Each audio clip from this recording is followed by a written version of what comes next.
Hello class 12th. Today this is the second part of chapter 10. We have discussed the meaning of financial market and money market and its instruments in our previous video, and we have discussed some questions also.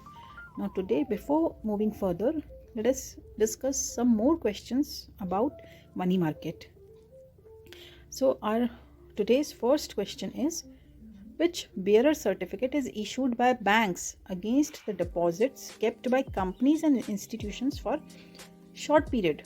अब जब bank कौन सा certificate issue करती है, तो banks certificate of deposit issue करती है. ठीक है. Next question is, what is other name of zero coupon bond? Zero coupon bond को ट्रेजरी बिल भी कहते हैं, टी बिल भी कहते हैं, ठीक है, और जीरो कूपन बॉन्ड भी कहते हैं. And what is near money? Near money means all short-term securities are called near money, which is just equivalent to money because it can be converted into money just within 1 year.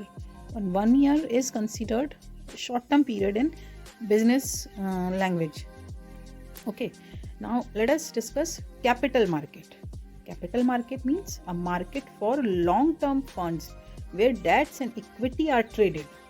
Okay, जहाँ पे debentures और equity shares, preference shares, इनका trade होता है, और जो जहाँ से कंपनियाँ अपनी लॉन्ग टर्म फंड्स को पूरा करती हैं, लॉन्ग टर्म फंड्स की रिक्वायरमेंट को पूरा करती हैं. It consist of development banks, commercial banks and stock exchanges. The capital market can be divided into two parts. Development bank और कमर्शियल बैंक क्यों कहा गया है? क्योंकि यहाँ से भी तो जो बिजनेस फर्म्स होती हैं वो मनी रेज करती हैं, क्या जो फंड चाहिए होते हैं उनको यहाँ से भी बोरो करती हैं. ओके, जनरली कमर्शियल बैंक जो है वो मीडियम टर्म लोन प्रोवाइड करते हैं, short to medium term loan, and development जो बैंक्स हैं वो लॉन्ग टर्म लोन्स प्रोवाइड करते हैं. Okay, and business firms also fulfill their long-term capital requirements from stock exchanges. So this capital market can be divided into two parts: primary market and secondary market. Primary, as the name suggests, means shares and debentures are issued for first time. It deals with new securities. ये सबसे ज़्यादा important point है children, और यहीं यहाँ पे ये confusing point भी होता है बच्चों के लिए. बस सिर्फ न्यू सिक्योरिटीज़ अगर है, सिक्योरिटीज़ अगर फर्स्ट टाइम जहाँ पे इशू की जा रही है, तो वो प्राइमरी मार्केट होगा, और इससे रिलेटेड केस स्टडीज़ भी बहुत बार आती हैं, और यहीं पे सबसे ज़्यादा बच्चे कंफ्यूज हो जाते हैं, वो इस वर्ड पे ध्यान नहीं देते. न्यू सिक्योरिटीज़ है, फर्स्ट टाइम अगर इशू हो रही है तो वो प्राइमरी मार्केट है, बस आपको इतना ध्यान रखना है. It is also known as new issue market. The investors in this market are banks, financial institutions, insurance companies, mutual funds, and individuals. It has no fixed geographical location, and only buying of securities takes place in the primary market. Primary market का कोई fixed location नहीं होता है, because ये जो first time issue है, basically ये 5 methods of flotation होता है. Flotation means the process of offering shares of a company for the first time. Okay, first time जब कंपनीज के शेयर्स ऑफर होते हैं तो उस प्रोसेस को फ्लोटेशन बोलते हैं. So there are 5 types of floatation in primary market. First is offer through prospectus और IPO. इसको IPO भी बोलते हैं, initial public offer. Okay, it involves inviting subscription from the public through issue of prospectus. जब हमने company formation वाला chapter जब 11th class में पढ़ा था, तो उसमें हमने ये डिस्कस किया था कि प्रॉस्पेक्टस के थ्रू कंपनी जो है वो लोगों को इनवाइट करती है शेयर्स बाय करने के लिए. Okay, so this is very basic method. Okay, so it means prospectus makes a direct appeal to investors to raise capital through an advertisement in newspapers and magazine. Okay, तो जब prospectus company issue करती है और उसमें appeal करती है shares या debentures bye करने के लिए एक एडवर्टाइजमेंट के थ्रू, तो वो IPO है. ओके, सेकेंड फ्लोटेशन का मेथड है offer for sale. Under this method security are offered for sale through intermediaries like issuing houses or stock brokers. Company क्या करती हैं? कंपनी जो है सिक्योरिटीज़ इन इंटरमीडिएरीज और ब्रोकर को एक एग्रीड प्राइस पे सेल करती है और फिर broker resale them to investors at a higher price. Okay, अब यहाँ पे ऐसा क्यों करती है कंपनी? बिकॉज कंपनी जो है वो उनको रिस्क नहीं चाहिए, तो वो और कंपनीज़ के पास इतने हाईली जो प्रोफेशनल वो नहीं होते हैं, तो कंपनी क्या करती है, जो इशूइंग हाउसेज है या स्टॉक ब्रोकर्स है उनसे कांटेक्ट करती है और वो फिर इन्वेस्टर्स को सेल करते हैं. ओके, तो ये ऑफर फॉर सेल है. ओके, जहाँ पे कंपनीज इंटरमीडिएट्स के थ्रू इन्वेस्टर को सेल करती है. कंपनी और इन्वेस्टर्स के बीच में इंटरमीडिएट्स होते हैं. ओके, और इंटरमीडिएट्स का कमीशन क्या होता है? जो उनकी हायर प्राइस होती है प्लस ब्रोकरेज भी होती है. Then next method of flotation is private placement. Private placement means a process in which securities are allotted to institutional investor and some selected individuals. ठीक है, इंस्टीट्यूशनल इन्वेस्टर्स जैसे LIC हो गए या और कोई जो NBFCs हो गई या और भी कोई बड़ी जो कंपनीज हो गई, तो जो कि इन्वेस्टमेंट ही करती हैं. ओके, तो वो प्राइवेट प्लेसमेंट हो सकता है जहाँ पे कि कॉमन पब्लिक को कंपनी प्रॉस्पेक्टस और उसके थ्रू शेयर्स इशू नहीं करती है. कुछ सेलेक्टेड जो इंडिविजुअल्स होते हैं, जो बड़े बड़े जो मीन्स रिच पीपल होते हैं, तो वो उनको सेलेक्ट कर लेती है कंपनी और कुछ इंस्टीट्यूशंस को सेलेक्ट कर लेती है. ठीक है, तो ये प्राइवेट प्लेसमेंट हो गया. Then next flotation method is right issue. Right issue means the issue in which new shares are offered to the existing shareholders. ठीक है, जो existing shareholders हैं, suppose A, B, C, ये 3 existing shareholder हैं X Limited में. ठीक है, अब X Limited एक और नया टाइप का शेयर्स इशू करता है. ठीक है, इक्विटी शेयर्स जो है वो नए टाइप का शेयर इशू करता है. अब तो और D जो है वो इसमें शेयर होल्डर नहीं है, तो वो D को शेयर इशू करने से पहले जो एग्जिस्टिंग शेयर होल्डर्स हैं उनको वो इशू ऑफर करेगा. ओके, शेयर्स ऑफर करेगा, तो वो राइट इशू होगा. Okay, so shares are offered, new shares are offered to the existing share holders in proportion to the number of shares they already possess. ठीक है, इस यहाँ पे प्रपोर्शन रहेगा. Suppose A, B, C, A के पास 10 share हैं, B के पास 50 हैं और C के पास 100 हैं, तो उनके प्रपोर्शन में राइट इशू उनको ऑफर करेगा. ठीक है. इन लास्ट फ्लोटेशन मेथड है EIPO. अब IPO तो हमने देखा है, इनिशियल पब्लिक ऑफर, जिसमें कि प्रॉस्पेक्टस इशू करता है. ओके, प्रॉस्पेक्टस यहाँ पे क्या है? कंपनी जो है वो इशू कर रहा है but through the online system of stock exchange. ठीक है, मीन्स इशू तो आ रहा है, न्यू इशू आ रहा है, बट वो इलेक्ट्रॉनिकली आ रहा है. ठीक है, वो ऑनलाइन आ रहा है. So it is a method of issuing securities through an online system of stock exchange. ठीक है, ऑफलाइन में नहीं आ रहा है, जैसे कि न्यूज़पेपर में और मैगजीन में उसका एडवर्टाइजमेंट नहीं आ रहा है. एडवर्टाइजमेंट कहाँ आ रहा है? ऑनलाइन आ रहा है. ठीक है, a company proposing to issue capital to the public through online system of stock exchange has to enter into an agreement with the stock exchange. This is called initial public offer. SEBI's registered brokers have to be appointed for the purpose of accepting applications and placing orders with the company, because this online offer is not very easy. So registered brokers only they can deal.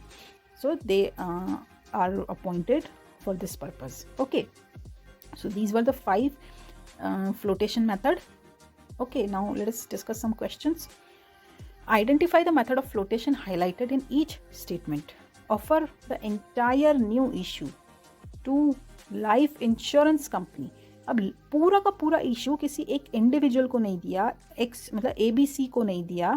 ठीक है, जो छोटे छोटे investor थे उनको नहीं दिया, और किसको दिया? एक पूरे एक इंस्टीट्यूशन को दे दिया. ठीक है, तो वो क्या है? वो प्राइवेट प्लेसमेंट होगा.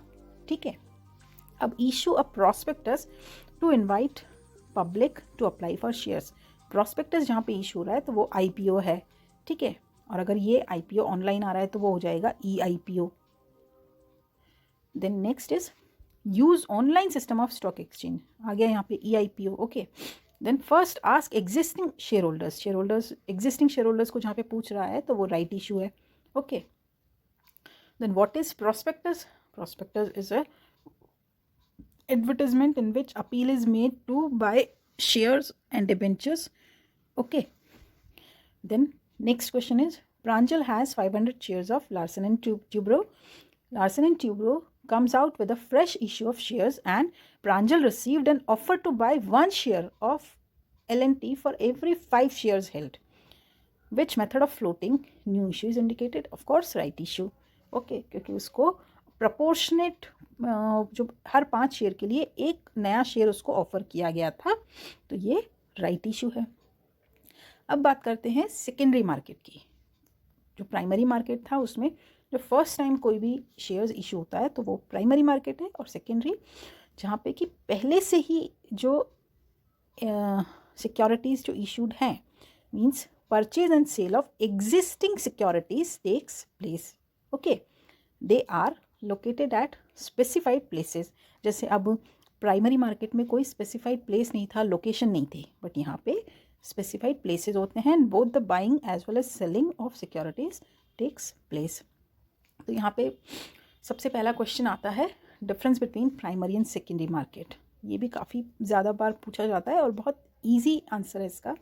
सिक्योरिटीज़, सो यहाँ पे only new securities are traded and here existing securities are traded.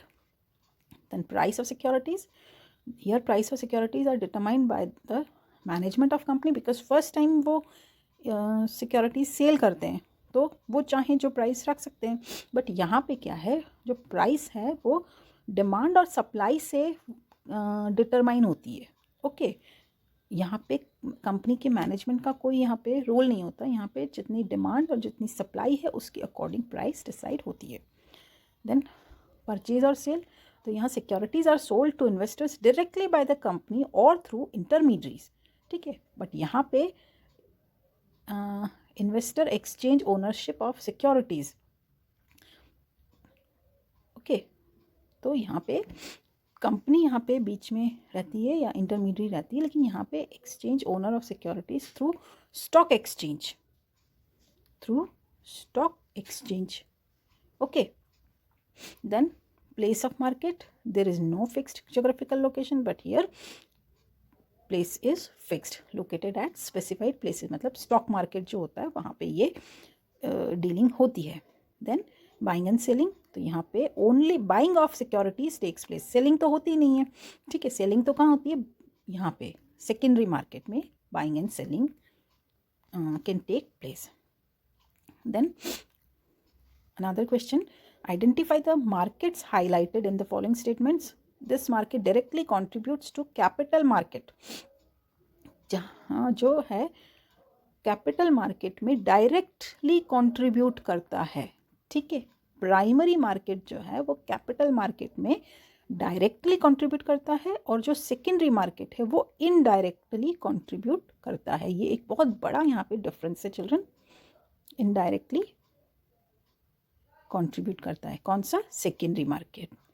ठीक है, तो ये एक बहुत बड़ा पॉइंट है, ये आपको ध्यान में रखना है।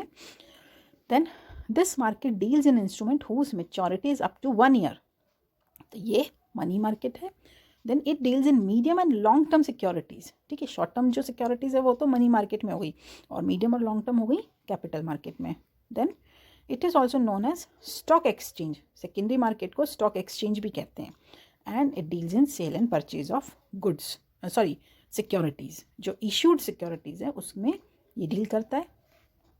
Next question is it requires less investment as value of securities is generally low. तो यहाँ पे जो जनरली लो जो सिक्योरिटीज़ लो वैल्यू होती है ये कैपिटल मार्केट में होती है। मनी मार्केट की जो सिक्योरिटीज़ होती हैं वो उसकी जो वैल्यू है बहुत हाई होती है। ये एक डिफरेंस आपको ध्यान में रखना है। ठीक है, लो वैल्यू की जो मीन्स अभी जैसे कैपिटल मार्केट में जो भी शेयर्स होते हैं, डिबेंचर्स होते हैं, उनकी रेट बहुत कम होती है, 100 रुपीज़ होती है सपोज़, या 10 रुपीज़ या 100 रुपीज़, ये फेस वैल्यू होती है. बट मनी मार्केट की जो सिक्योरिटीज़ होती है उसकी वैल्यू काफ़ी हाई होती है. Okay, then these two more questions today we will discuss. Dinesh has 100 equity shares of a company. He wants to sell 500 of these shares. Which market should he approach? Write any 3 advantages through such a market. ये actually 50 है बेटा, ये 500 नहीं है. He wants to sell 50 of these shares. ठीक है, 50 shares ये जो 100 में से ये सेल करना चाहता है, क्योंकि 100 शेयर्स हैं तो 500 तो कैसे सेल करेगा. ठीक है, तो यहाँ पे any 3 advantages to such market, तो यहाँ पे वो सेकेंडरी मार्केट वो अप्रोच करेगा, क्योंकि यहाँ पे जो ये शेयर्स हैं उनमें उनको ये सेल करना चाहता है, तो जो वो कोई कंपनी तो है नहीं, या वो कोई इशू तो ला नहीं रहा है, तो वो प्राइमरी मार्केट के थ्रू सेल करेगा. वो कहाँ सेल करेगा? सेकेंडरी मार्केट, यानी कि स्टॉक मार्केट के थ्रू वो सेल करेगा. Then last question is, why are money market instruments more liquid as compare to capital market? तो यहाँ पे बेसिकली क्या है कि जो पार्टिसिपेंट्स जो मनी मार्केट में डील करते हैं वो रिलायबल पार्टिसिपेंट्स होते हैं, वो बिग इन्वेस्टर्स होते हैं, एंड यहाँ पे ड्यूरेशन जो है इन्वेस्टमेंट की वो बहुत लेस होती है, मतलब अप टू 1 ईयर ही होती है. तो मनी मार्केट इंस्ट्रूमेंट्स हैं जो मोर लिक्विड हैं. Okay, they can be easily sold out. Okay, so they are also called near money. So for today, this much only. This stock exchange we will discuss in our next